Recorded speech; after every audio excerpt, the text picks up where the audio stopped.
black men do not love black women. And this is why there's no behavior that they engage in that they can point to that shows that they love you. Love is not just a feeling. It's an action as well. It's a verb. It's something that you do. It's something that you can observe. You can observe somebody engaging in behaviors that shows that they love someone. That's why there's something called the love language. What is this individual's love language? What does their partner need to do in order to show love? So you can observe love. If there's nothing that black men can point to prove to you that they love you, then it is because they don't. And I think we know this because if we compare it to what they do to express and show love to women of no color or anyone who's not black and possesses white skin, for the people who think there's all these different races out here, they will be able to provide those answers. And you wouldn't even need them to provide it because they make it so blatantly known that everyone can write a laundry list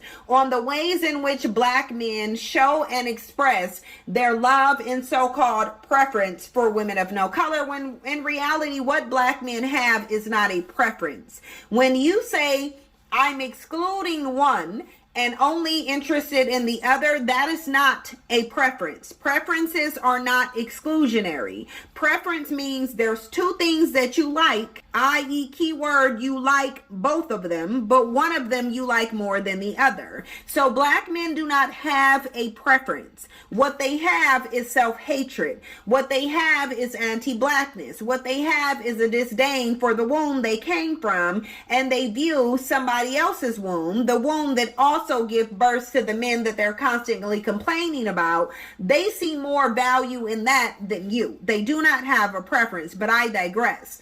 So what you have here is black men who like to manipulate black women, who want to exploit black women, who want to keep black women on their side to exploit them, and them having a vested interest in you not going to other groups of men. Because if you go to another group of men, who's going to mule for black men? Who's going to advocate for black men? They certainly aren't going to advocate for themselves. If you go over to men of no color and you're divested into their community, what happens to the black community? What happens to the existence of black men? So everything that black men have, everything that black men are interested in, for the most part, is tied directly to you as a black woman. And if he loses you as a black woman, he loses everything. Does that mean he loves you? No. It simply means he wants to exploit what he has always had available to him, which is a group of black male worshiping black women.